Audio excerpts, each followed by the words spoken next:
Okay, so we're picking up here where we left our lecture at the end of the Battle of Okinawa, where, as we mentioned, as much as half to as little as a third of the civilian population would die being caught in the conflict between the US and Japanese militaries in this very, very significant battle, whose fatality figures eventually factored into the Truman administration's decision to deploy atomic bombs in the hopes of foregoing an invasion of the main islands, which, given the intense fighting on Okinawa, they thought an invasion by American forces would result in mass deaths in order to secure victory in the Pacific. Following the end of the war, the Treaty of San Francisco in 1951 gave the United States military control over the Okinawa Islands, and they used them to create a series of bases supporting the U.S. Air Force at Kadena, the Marines at Futema, and the Navy and Army that would become the linchpin between Washington and Tokyo and their efforts to contain communism in the region of the Cold War. The islands were transformed and rebuilt by the U.S. military, whose bases created thousands of jobs for locals and spurred the development of large cities, industries, and a thriving service sector. It also brought education, medicine, and new technologies to an area that under Japan had lagged behind in those same areas in comparison with people living in the main islands. The U.S., for its efforts, gained an unsinkable carrier that was essential to its efforts in the Korean War, the Vietnam War, and its alliances with not only Japan, but other countries in the region such as South Korea and Taiwan in the effort to contain communism. But the bases have not been without their controversies. And it's here that I just want to highlight a number of the outstanding issues that have kind of created tensions between Okinawa, Japan, and the United States since 1945, and over the course of its history, both through the end of the Cold War and beyond. For one, is the fact that Okinawa represents just 6% of Japan's total landmass, but these post-war agreements that gave the United States the right to govern it directly from 1945 to 1972 and build military bases there meant that this small area bore the lion's share of the defense pact signed between Washington and Tokyo. Okinawa's territory is actually smaller than Rhode Island, but it's home to over 32 bases, the construction and supply of which made Japanese corporations over $1 billion at the height of the Vietnam War. But the bases also forced locals, especially farmers, to relocate, and the destruction of many sacred Yutaki and Unganju places, so those sacred groves and those places where families would go to worship their ancestors and spirits, meant that a lot of local religion was disrupted and a lot of people moved into more urban areas.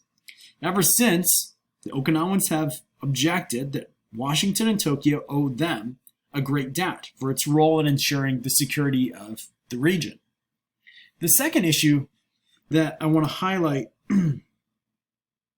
is how the anti-war protests in Okinawa over the course of the Vietnam War meant that a lot of people locally began a call for what we call reversion. They wanted Japan to no longer be governed directly by the U.S. military, but instead become a prefecture of Japan again, to join that country. And since Japan, by that point, after American occupation after the Second World War, had adopted a democratic constitution, this would allow them the right to vote and to elect leaders, both to the Japanese Representative Assembly on the mainland, but also to decide in elections their own mayors, their own city council members, and to have kind of the same democratic rights that Japanese and American citizens enjoyed by the 1960s and 1970s. Reversion was a goal of many anti-war activists because they thought that this also might mean that many of the bases on the islands would be closed and relocated elsewhere, preferably the main islands of Japan, or simply closed and removed elsewhere, outside of their homeland. But that aim is going to go unfulfilled. In 1972, Prime Minister Eisaku Sato signed an agreement with President Nixon that indeed returned Okinawa to Japan and made it a prefecture again. But he also paid the United States a $650 million lump sum and annual subsidies worth millions of dollars to make sure that the bases weren't removed, weren't closed, but instead stayed and retained in Okinawa to continue this alliance between the US and Japan. A third takeaway that I want to focus on is that after the Cold War ended in the early 1990s, it seemingly augured reasons to, again, perhaps close or reduce the number of bases in Okinawa because there was no longer a need to contain communism. But new concerns and threats since that time have justified the continued presence of the United States in the Pacific, such as the nuclear provocations of North Korea and a rising China pressing its territorial claims and power in the region. A second justification has been the new role of the U.S. military, who are often deployed in the region in the event of humanitarian crises, such as providing relief to areas suffering for tsunamis, earthquakes, and mudslides, as has happened quite frequently in the 2000s and 2010s. A fourth issue that I'm going to focus on is how the opposition to the bases now is not as often rooted in anti-war protests as it was in the 1960s and 1970s, but instead is largely about environmental activism. Most recently, protests around the relocation of a base from Futema to Honoko-Oro Bay have focused on the fact that that bay is a UNESCO World Heritage Site. So a lot of locals in Okinawa and partnered with NGOs from the United States and Japan who work to protect the environment have accused the bases of destroying a rare coral reef and endangering the habitat of the dugong, a manatee-like creature that is rarely seen and yet is one of the more unique wildlife seen in the Okinawa area that's indigenous to this region.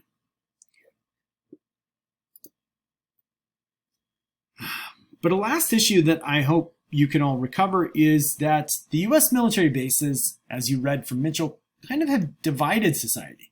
If you look at oral interviews and statements from people like photographer Bunyo Ishikawa, who traveled to the Vietnam War and documented it, or Kaio Shushin, you'll see that there are many people who both enjoy and sometimes are angered by the presence of the U.S. military, by Japan's role in making sure that the bases stay there, and the ways in which the American military base both enhances Okinawa's place in the world and sometimes diminishes them and leaves them vulnerable to the throes of globalization.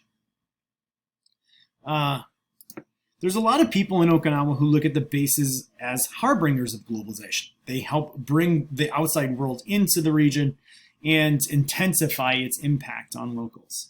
Some in Okinawa argue that the bases have helped Okinawa in this respect by globalizing its cultural heritage. And they point to the spread of karate far and wide in the 20th century.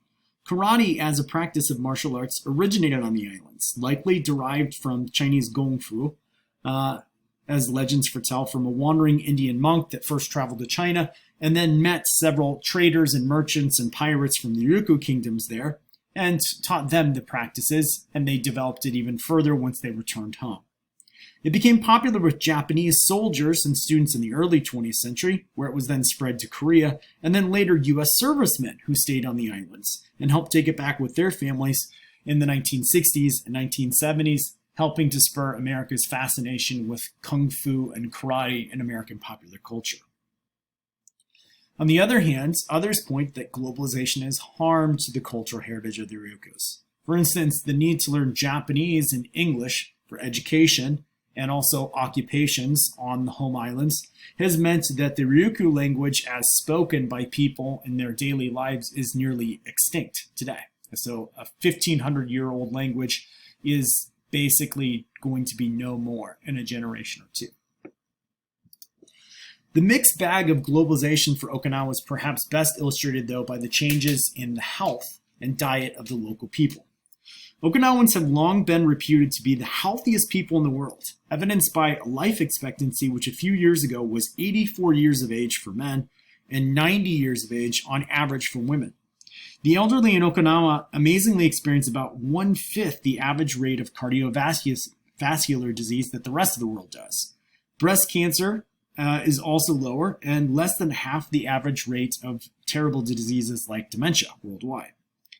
Most find evidence for this longevity and good health in the diet and gardens as the reasons why. Typically, older Okinawans consume a steady ration of sweet potatoes, soybeans, mugwort, turmeric, bitter melon, and mushrooms. The sweet potato in Okinawa, the imo as it's called, is actually an example of its openness to the outside world from centuries ago. It was transported there from the Americas by Europeans who were coming to Okinawa on their way to trade with China and Japan. For a generation that grew up very poor before the Second World War and survived the horrors of the Battle of Okinawa, it comprised almost 60% of their daily calories. However, since 1945, younger generations of Okinawas have seen their diets change dramatically. With increased incomes and access to foods and fast food chains from around the world, such as McDonald's, their daily consumption of rice, bread, milk, meat, eggs, and poultry has increased rapidly.